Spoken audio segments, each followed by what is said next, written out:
بسم اللہ الرحمن الرحیم ويل لكل أفاك أثيم يسمع آيات الله تتلى عليه ثم يصر مستكبرا كأن لم يسمعها فبشره بعذاب أليم وإذا علم من آياتنا شيئا اتخذها هزوا أولئك لهم عذاب مهين من ورائهم جهنم ولا يغني عنهم ما كسبوا شيئا ولا ما اتخذوا من دون الله أولياء ولهم عذاب عظيم هذا هدى والذين كفروا بآيات ربهم لهم عذاب من رجز أليم۔ اب یہ جو فرما دیا کہ اللہ اور اس کی آیات کے بعد کس بات پر ایمان لائیں گے، اب جو ایمان نہیں لانے والا اس کے بارے میں قرآن مجید کا اللہ بولا جائے ویل تباہی کو، موت کو، ہلاکت کو، یہ نفرت کے کلمات ہیں۔ تباہی ہے ہر بہت زیادہ جھوٹ بولنے والے گناہوں میں غرق انسان کے لیے۔ اب یہ کون ہے؟ یہ جو اللہ کی آیات کے مقابلے میں آ گئے۔ افاق افق سے، افق کہتے ہیں بات کو پھیر دینا، افاق بہت زیادہ باتوں کو پھیرنے والا۔ اثیم اثم سے ہے اور وہی گناہ، اثیم یعنی جو گناہوں میں غرق رہتا ہے۔ یہ کون ہے افاق اور اثیم؟ توجہ فرمائیں، اللہ فرماتا ہے کس کو کہہ رہا ہوں میں افاق اور اثیم؟ وہ اللہ کی آیات کو جو اس کے سامنے پڑھی جاتی ہیں سنتا ہے، لیکن پھر اکڑ کر تکبر کے ساتھ ضد کرتا ہے۔ جو پہلے اس کی روٹین ہے، اس نے جو زندگی بنائی ہوئی اسی پہ رہتا ہے۔ آیات جس طرف رہنمائی کر رہی ہیں ادھر نہیں آتا۔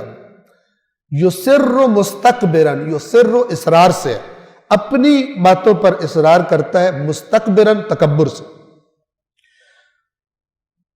تو اے رسول ایسے تکبر سے اصرار کرتا ہے گویا اس نے آیات سنی ہی نہیں۔ سننے سے فرق پڑنا تھا نا، بالکل نہیں بدلتا، گویا کہ سنی نہیں، سابقہ روٹین پر ہے۔ تو آپ اسے دردناک عذاب کی خوشخبری سنا دیجئے، اور جب اسے ہماری آیات میں سے کچھ کا پتہ چلتا ہے تو ان کا مذاق اڑاتا ہے۔ آیات خدا کا مذاق اڑانا اللہ سے۔ اب آیات قرآن بھی ہیں، اور جیسے آپ نے اوپر دیکھا کہ آسمان و زمین میں یہ آیات ہیں، نشانیاں اللہ کی، یہ جملے بھی خدا کی نشانی ہے اور اللہ کی مخلوقات بھی اس کی نشانی ہے۔ تو جو بھی چیز خدا کی طرف منسوب ہے اس کا مذاق اڑانا، مسخرہ کرنا، لطیفے بنانا، فلان کرنا، اس سے کیا ہوتا ہے؟ انسان کے دل میں جو اس کی تاثیر ہے وہ ختم ہو جاتی ہے، کیونکہ مذاق اڑا رہا ہے اس کا۔ جب اسے ہماری آیات میں سے کچھ کا پتہ چلتا ہے تو ان کی ہنسی اڑاتا ہے۔ ان لوگوں کے لیے ذلیل کرنے والا عذاب ہے۔ تم نے ہمارا مذاق اڑایا، اب تمہارا مذاق اڑایا جائے گا، تمہاری توہین کی جائے گی۔ ان کے پیچھے جہنم ہے۔ پیچھے سے کیا مراد ہے؟ یعنی ان کی زندگی ختم اور پیچھے سے جہنم انہیں گھیرتی ہوئی آ رہی ہے، ان کے پیچھے ہے وہ۔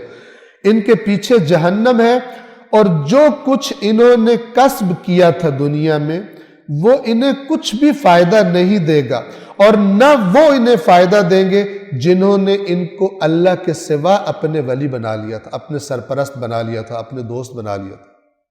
بڑے پاورفل تھے، بڑا گروپ، بڑا طاقتور تھا، کچھ بھی، پیسہ بہت تھا، لوگ بہت طاقتور تھے گینگ کے۔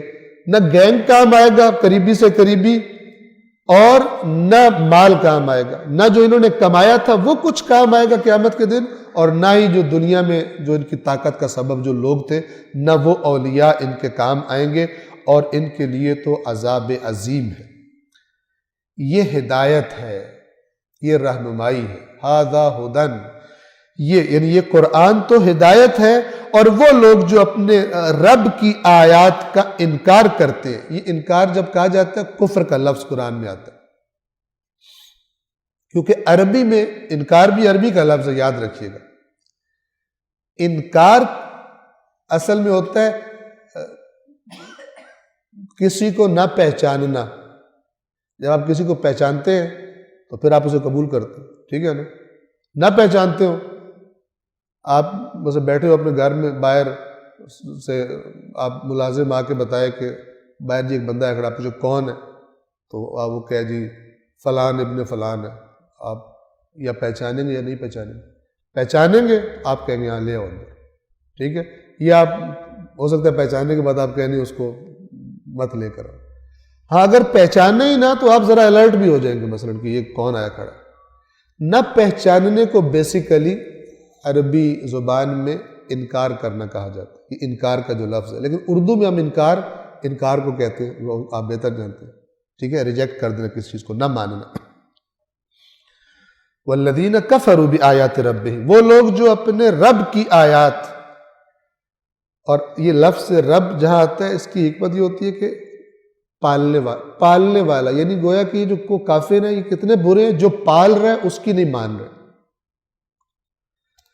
وہ لوگ جو اپنے رب کی آیات کا انکار کرتے ہیں ان کے لیے دردناک عذاب کی سخت سزا ہوگی.